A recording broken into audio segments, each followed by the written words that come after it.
Olá, seja muito bem-vindo mais uma vez à nossa programação, ao programa Entrevistas. Programa que sempre traz temas variados de relevância social. E hoje eu estou ao lado de uma pessoa muito especial, a Larissa Brito, ela que preside a ONG Vitória Régia, aqui em Ribeirão Preto, no interior de São Paulo. Trabalho muito sério e muito importante, você vai conhecer a partir de agora. Muito obrigado, viu, Larissa, por estar aqui conosco e ter aceito o nosso convite. Nós que agradecemos, né, o espaço, a disponibilidade para falar de um assunto muito relevante e pouco divulgado, né? Esse assunto das profissionais do sexo ainda traz um tabu muito grande, então quando a gente tem um espaço para trazer essa temática, nós ficamos muito felizes com a oportunidade. Maravilha! Vamos então contextualizar quando e por que foi fundada a ONG Vitória Régia. A ONG Vitória Régia, ela foi fundada nos anos 2000, né, foi a união das profissionais do sexo e profissionais de saúde, na época, após o assassinato da Nicole. Aquele caso de uma prostituta que foi cruelmente, né, assassinada, foi arrastada aqui no município de Ribeirão Preto, na Avenida 9 de Julho, e o caso se estende até os dias de hoje, né? E, oficialmente, a inauguração da ONG aconteceu junto com a presença da Gabriela Leite, né, que é uma ativista do movimento de mulheres profissionais do sexo do Rio de Janeiro, né, e fundadora da Rede Brasileira de Prostitutas, né, de prostituição. E o evento foi organizado pelas profissionais do sexo para a prevenção de STs, AIDS, para trazer também as temáticas que representavam essas mulheres na época. Então, inicialmente, a ONG surgiu como um trabalho multidisciplinar de saúde para as pessoas profissionais de sexo, é isso? Isso, né? Após esse caso, né, muito triste, já vinha também do movimento, né, dos profissionais de saúde, do movimento de AIDS. Então, após esse episódio, houve a junção para criar a Vitória Régia, para que pudesse defender os interesses da categoria, que até então não tinha nenhuma ONG, como hoje também somos a única em Ribeirão Preto, que atua principalmente com as profissionais do sexo, cis e trans. Certo. E como é que funciona esse apoio no dia a dia? Desde a sua fundação até hoje, nós fazemos trabalho de campo, né, que nós dissemos assim, que nós vamos até essas mulheres, trabalhando na questão da prevenção. Então, nós fazemos as distribuições de preservativo, conscientização, sempre através de um bate-papo. Nós também direcionamos essas mulheres para a saúde, para que elas tenham atendimento ginecológico, atendimento clínico, pensando na pandemia também, ressaltando a importância, né, da vacinação, mas antes disso também, que fazer essas testagens, porque elas também estavam muito expostas pelo trabalho delas, né, em si. Então, a ideia também da ONG é suscitar as discussões a respeito dos direitos delas e também conscientizá-las de que elas têm direito, né? Sim, principalmente isso, né? Pelo não ser uma profissão regulamentada, apesar de já ter uma previsão no CBO, ainda falta muita conscientização em volta dos direitos trabalhistas, previdenciários, que elas tenham essas garantias lá na frente também. E como cidadãs, que elas tenham acesso os programas assistenciais do município, via municipal, estadual e federal, que muitas delas, às vezes, não sabem como recorrer e muitas delas também não entram como requisito para que tenha essas garantias. Então, a gente trabalha também em volta disso, não somente a prevenção, mas que elas tenham acesso e conhecimentos de direitos básicos como cidadãs. Maravilha. E a gente sabe que pessoas profissionais do sexo, elas atuam em diversos campos, né? Há diversos campos de atuação. Tem umas que trabalham dentro de casas, outras na rua mesmo, expostas. Existe um público maior que vocês atendem, de campos mais segmentados? Como é que é isso? Hoje, principalmente, eu acho que desde a sua criação até hoje, nós atuamos com as mulheres que ficam na rua. Principalmente na região da Baixada, né, que aqui até próxima à Câmara, e a região da Avenida Brasil. Então, essas mulheres, pensando na região da Baixada, essas mulheres ficam ali na rua, na frente dos hotéis, que é onde elas fazem os programas, né? Na Avenida Brasil tem um perfil um pouco diferente, mas elas também ficam na rua, mas a abordagem dos clientes são um pouco diferente na questão, que eles passam com os carros e levam nos motéis, mas nós atuamos essas mulheres na rua, pensando também nas garantias assim, dos direitos, pensando na proteção delas também, porque por estarem na rua, elas estão mais expostas a vários tipos de violência. Sim. Né? E o nosso país, diga-se de passagem, é um país violento. Sim. Quando se diz as pessoas profissionais do sexo, né? Inclusive você já abriu o programa citando um caso aqui, né, de violência. Infelizmente, a ONG já surgiu de um caso de violência, né, que precisou trazer, né, a luta dessas mulheres através de um assassinato de uma delas, e ainda é um cenário que presenciamos muito, né? Em 2021 ocorreu o assassinato de 2 profissionais do sexo trans aqui em Ribeirão Preto. Então nós vemos que, apesar dos avanços, ainda falta muito, né? Coisas de 20 anos atrás, de quando foi criada a ONG, ainda se repete. Certo. Você citou agora há pouco a pandemia, né? Pela experiência lá, no trabalho, no dia a dia da ONG, quanto que isso afetou a vida dessas pessoas? Então, através do trabalho e também da pesquisa que realizamos, que resultou até na revista, né, que trouxemos aqui hoje, um dos impactos foi na questão mesmo do retorno financeiro, né, por elas estarem na rua. Então, o fechamento do comércio, as restrições atingiram muito essas mulheres, né, diminuindo aí por volta de 50% a renda delas. Então, elas tiveram que multiplicar o tempo delas na rua para ter um retorno próximo do que elas tinham fora desse cenário, mas junto a isso, não tiveram acesso a muitas das garantias que foram impostas nesse período emergencial, né? Muitas não conseguiram fazer aquele cadastro para receber o auxílio emergencial, né? Então, diante disso, nós vemos a importância que, além dos trabalhos de prevenção que já fazemos, né, precisamos fazer um projeto assistencial durante desse período. Então, nós fizemos distribuições de cestas básicas, distribuição de kit de higiene com máscara, álcool em gel, e a conscientização delas também nesse sentido, mais falo de redução de danos, porque elas não deixaram de trabalhar por causa da pandemia. Não tinha como isso ocorrer, né? Então, de que forma você está indo exposta, trabalhando com o seu corpo, como poderia reduzir isso? Então, higienizar o seu local de trabalho, usar máscara mesmo durante os programas, quando possível, né? E isso surgiu de uma carência mesmo, que nem o poder público ofereceu para elas. Certo. Esse diálogo de mostrar a importância delas estarem higienizando os locais, usando a máscara. Então, a gente viu a importância de, junto aos outros trabalhos, sim ter essa questão do auxílio da cesta básica e os kits de higiene. Iniciamos isso em 2020 e até dezembro do ano passado nós conseguimos ainda distribuir algumas unidades de cestas básicas, porque tudo que chega aqui através da nossa organização é através de doações.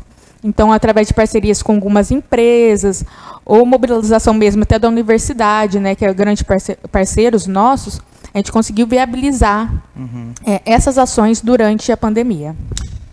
Uma curiosidade que me surgiu agora aqui, pelo tema que a ONG trabalha, vocês encontram alguma resistência para agregar patrocínio, pessoas, apoiadores, né, parceiros da ONG? Sim. Existe uma resistência ainda das pessoas? É um pouco mais difícil, porque ainda tem aquele julgamento pessoal das pessoas, né? Vamos falar um preconceito mesmo referente às profissionais de sexo.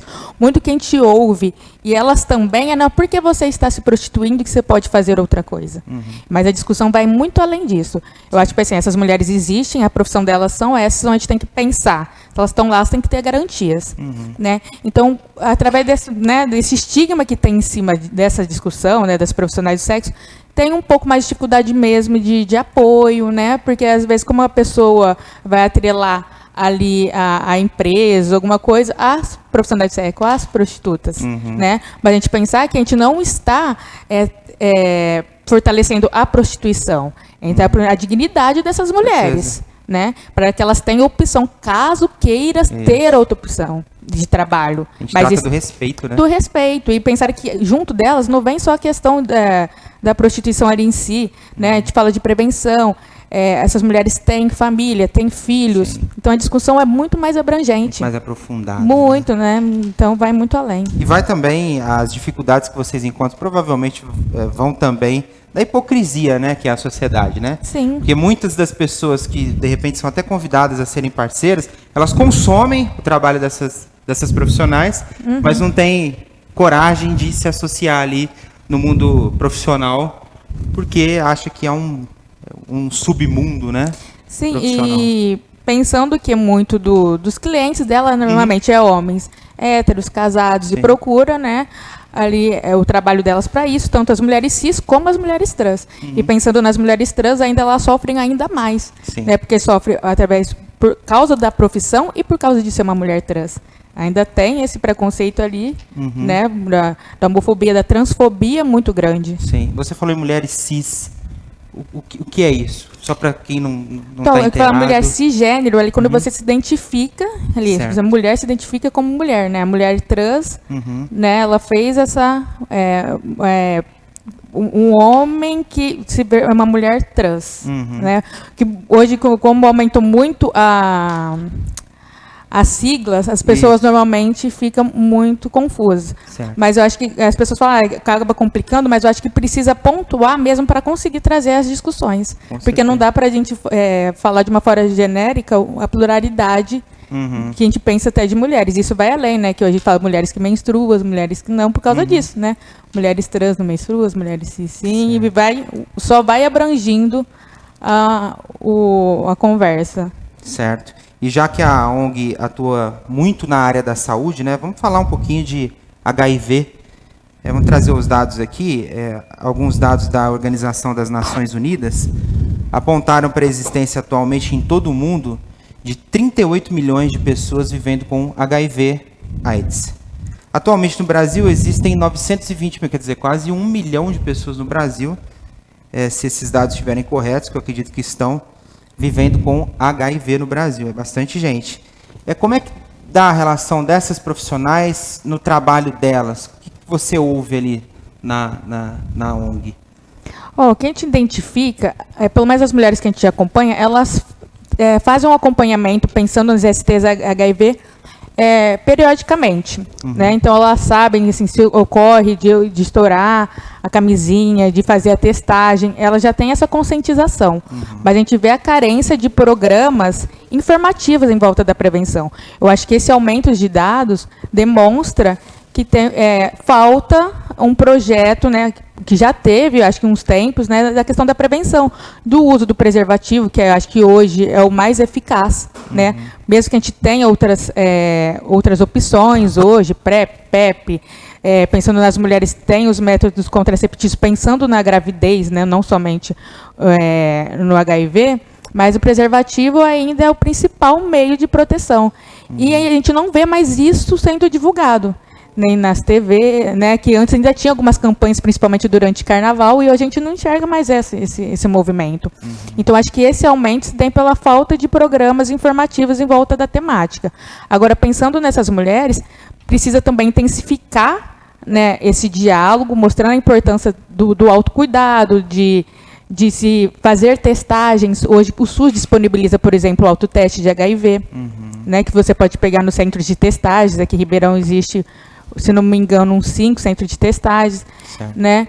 Então, acho que é informação que precisa chegar nelas, mas pensando também na população em geral, porque muito desse aumento também não fica restrito a essas mulheres, está tendo um aumento muito grande nos jovens.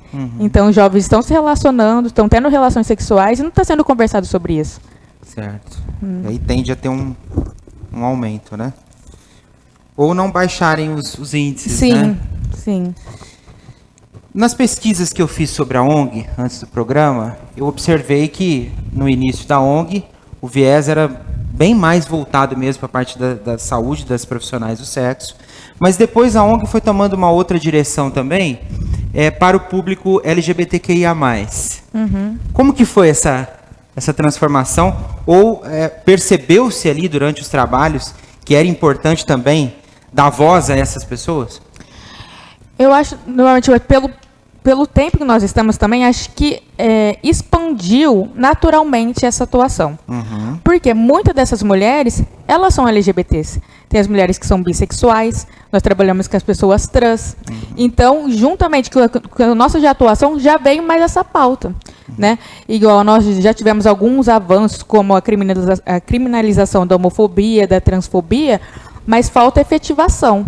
Então, acho que por isso que também acabou a nossa expansão nisso. A gente viu que tem a questão da prevenção, mas a gente viu assim, tiveram algumas conquistas, mas cadê a efetivação desses pequenos ganhos que nós já tivemos hoje? Né? Então, acho que surgiu realmente, naturalmente, nesse sentido que um público já embarca várias outras questões que essas mulheres, né? Igual eu falei, na pluralidade delas ali já tem mulheres bis, tem mulheres trans, né? Então, não teria como deixar essa temática isolada. Certo. Né? E a população LGBTQIA+, a gente vê que, apesar desses avanços que eu disse, da criminalização, da homofobia e transfobia, ainda sofre muito, né? Questão da violência, todo dia a gente liga o noticiário, a gente vê um caso grave, né? Então, pensando nisso, desses casos, pode ser uma dessas mulheres, porque elas estão dentro desses grupos também. Certo. E aproveitar esse gancho, né? Você falou da violência aí. O Brasil é um país muito triste quando a gente pensa em agressão, principalmente contra pessoas LGBTQIA+, né? Um relatório de uma associação internacional de pessoas lésbicas, gays, bissexuais, transgêneros e intersexuais deu um diagnóstico de que o Brasil é o primeiro país nas Américas mais violento, com mais homicídios com pessoas LGBTQIA+. O que acontece com o nosso Brasil? Eu acredito, né, que é muito do momento político que vivemos. Acaba trazendo uma legitimação do que a sociedade já tem enraizado. Que esses preconceitos, essa homofobia, acho que já está muito na população. E o nosso governo legitima muito esse diálogo. Então, dessas conquistas que nós já tivemos, ainda tem esse entrave, né, de o governo não fortalecer essas políticas de conscientização e, às vezes, legitimar essas agressões que as pessoas fazem, esses crimes, né? Porque as pessoas cometem crimes ali, até no diálogo, falando que alguns atos seriam normal e não é. Né? Você achar que é normal você querer agredir uma pessoa por ela ser gay, por ela ser trans, por ela ser negra, né? Porque quando a gente faz o recorte ainda racial, ainda pior.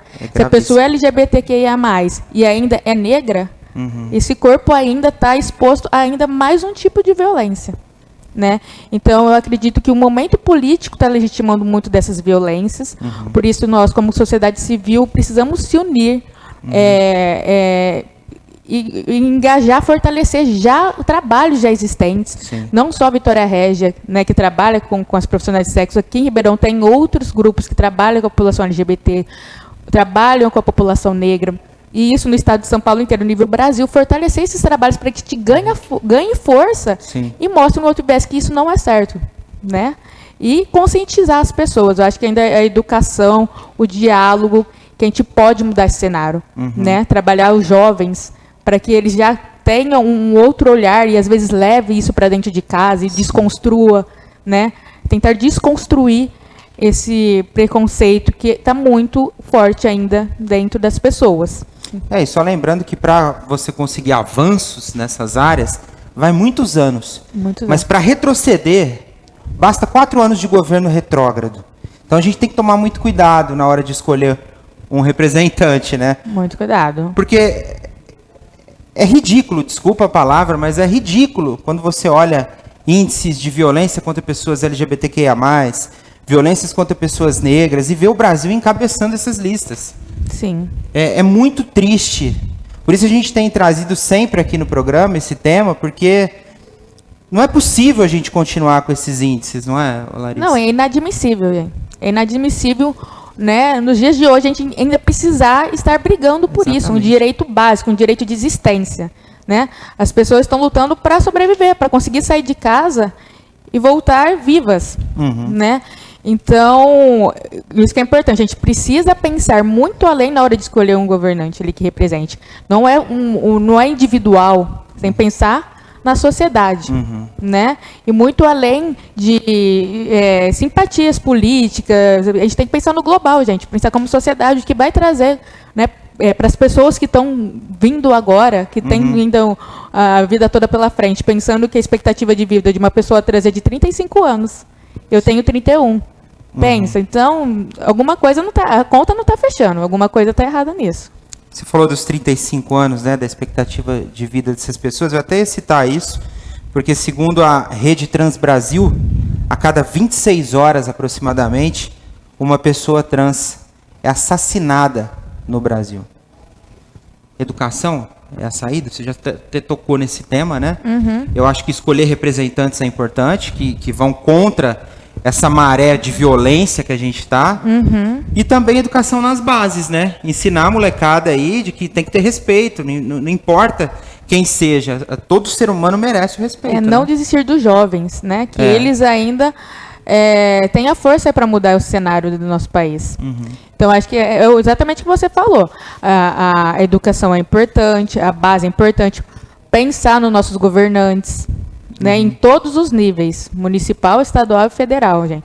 Principalmente, né, quem nos representa lá em cima, né? Porque isso é nível também mundial. Então, é trabalhar. Eu acho que ainda os pontos para a gente também pensar que a gente tem efetivação dos pequenos conquistas que já tivemos. Porque não adianta a gente criminalizar, é um avanço, mas a gente precisa de efetivação dessas coisas. Que se a pessoa comete esse crime, ela seja realmente criminalizada para ser punida. Às vezes a gente vê a impunidade passando muito fácil. E aí as pessoas ficam desacreditadas, né? Fala, tem uma lei que me protege, mas acontece e a pessoa passa impune, ou fica um dia somente na cadeia. E aí até fortalece essa visão das pessoas que, se eu cometer, não vai acontecer nada. Exatamente. Vocês já receberam algum apoio político lá na ONG? Político, não. A gente recebe muito apoio da universidade, principalmente a Universidade de São Paulo, né, a USP, através das ligas, que trabalham principalmente com a prevenção. Muito apoio assim, da sociedade civil, de outras ONGs, às vezes isoladamente de algumas ações assim, privado, de alguma empresa. Mas a gente sempre trabalha dessa forma. Apoio político nunca tivemos diretamente. É uma pena, né? Porque um trabalho como esse, a gente deveria ter um fortalecimento pela começar da política, né? Sim, trazer essa pauta. Né? Quando a gente conversa sobre mulheres, direitos das mulheres, precisa incluir as mulheres também. Com certeza. Né? Eu acho que falta isso, né? Igual eu falei, essas mulheres existem, né? Então precisa conversar sobre elas, até para que elas se empoderem, para elas mesmas estar aqui cobrando. Para que da uma próxima vez não precisa estar a Larissa representando essas mulheres, que esteja uma profissional do sexo aqui, de Ribeirão Preto, falando, é isso, meus direitos, eu no meu dia a dia passo por isso que eu acho que quando vem uma mulher que passa né, a vivência dela do dia a dia, já traz uma outra perspectiva. Eu acho que hoje ainda é necessário que a gente faça essa ponte, mas uma das nossos trabalhos que esse movimento venha delas também. Porque elas são muitas, não são poucas não. E o poder público vai ter que ouvir, vai ter que fazer alguma coisa. Por isso é tão importante a gente dar voz às pessoas, né? Pessoas negras, a gente tem que ouvir as pessoas negras, porque elas sabem as dores que elas passam. Pessoas LGBTQIA+, elas sabem, não adianta qualquer pessoa vir e querer legislar sobre isso, sendo que não é uma dor daquela pessoa, né?